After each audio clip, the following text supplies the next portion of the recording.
Our guest is Congressman Gresham Barrett. And Congressman, look, I know I've ribbed you about running for governor and this and that for a while, and I give you a hard time about it. I know you're giving serious thought to it, and it's no secret that it's something that you're considering. When will you make that decision? Because obviously right now, South Carolina, as we just talked about, and the numbers are scary. Whomever our next governor is through, I don't think, fault of Mark Sanford, going to inherit a very difficult situation. But the point I'm trying to make here is, when will you make the decision about whether or not to go forward with that? Well, you're right. I mean, Governor Sanford has been a forward-thinking leader.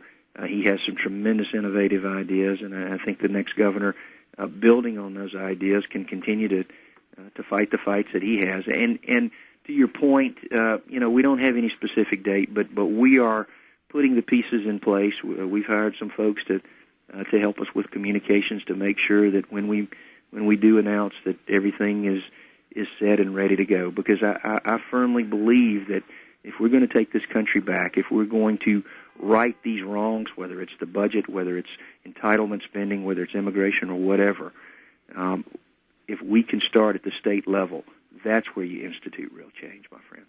A couple other things, I'll let you get out of here. One is going actually across the pond. President Obama is already being taunted by Iran. They're already saying, hey, America needs to apologize before we'll even accept this new president. America needs to do this. America needs to do that. I know that you don't look at Iran and feel a lot of affection, and none of us do. But at the same time, they're going to continue to try to push America's buttons and see what President Obama is going to take and not take. Sure. And I know the president has a lot of challenges. I know the new Secretary of State, Ms. Clinton, has some tremendous challenges. But first of all, I'm not going to apologize for defending freedom in the Middle East, and that's the Israelis.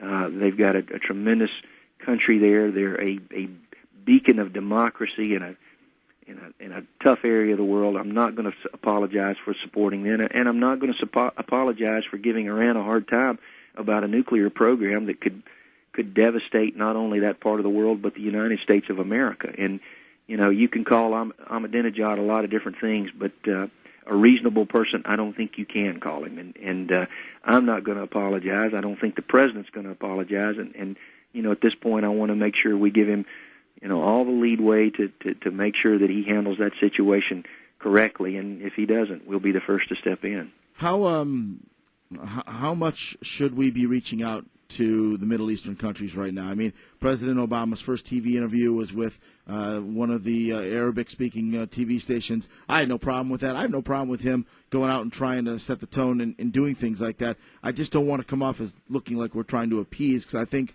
our enemies over there really feed on that. Absolutely, absolutely.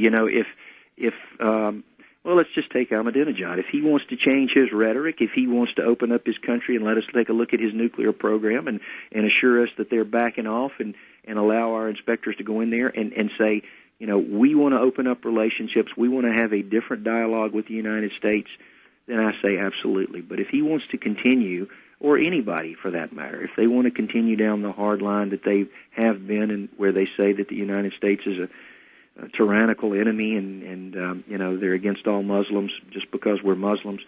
We're going to keep up the fight, my friend. All right, last thing, and this is the immediacy. Sure. And that is what's going to happen today. What do you expect before the end of the day as it pertains to the vote? Will the vote take place? And if it does, is it just, hey, at least I'll be on record saying I didn't like it? Yeah, it's going to pass. We will probably finish the bill up roughly 7 or 8 o'clock tonight. And just to show you, I testified in the Rules Committee last night. That's kind of Washington speak. For what I did was I came up with a couple of good ideas that said, you're calling these particular programs stimulus. I call them more government programs.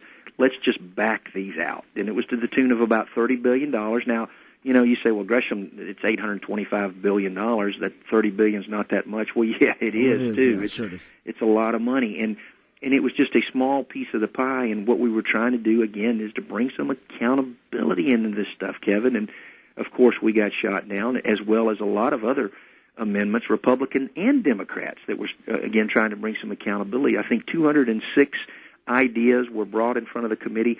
Only 11 were accepted. So, we're going to continue the fight. The Senate will have a a shot. And the president came to the Hill yesterday, and he talked about working with Republicans, working with our ideas to make this bill better. He's going to have a shot before he signs it, and at this point, I'm going to keep him at his word. It'll be interesting to see what happens. I don't know how much of this is Barack Obama's bill, how much of this is Nancy Pelosi's bill. I think Barack Obama has at least tried to communicate and at least sit down and listen to ideas. Maybe it was lip service, I don't know, but at least he's tried to sit down with the other side. Pelosi, I don't think she wants anything to do with people like you.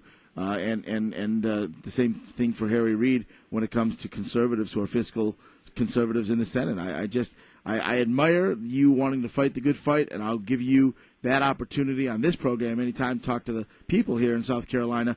But I just don't want you to get discouraged. You got to keep going after them. Absolutely. I tell you, I've said this before, and I'll say it again, Kevin. When we lose states like South Carolina, we'll lose this nation because there's just something different about us. We believe in accountability. We believe in fresh air and sunshine. We believe in picking somebody off the ground, but once we get them on their feet, we're going to dust them off, and we're going to give them the tools that they need to be successful. We're not going to carry them the rest of their life because that's what government does. That's not what government does. We help them up, we dust them off, then we give them the tools to be successful themselves.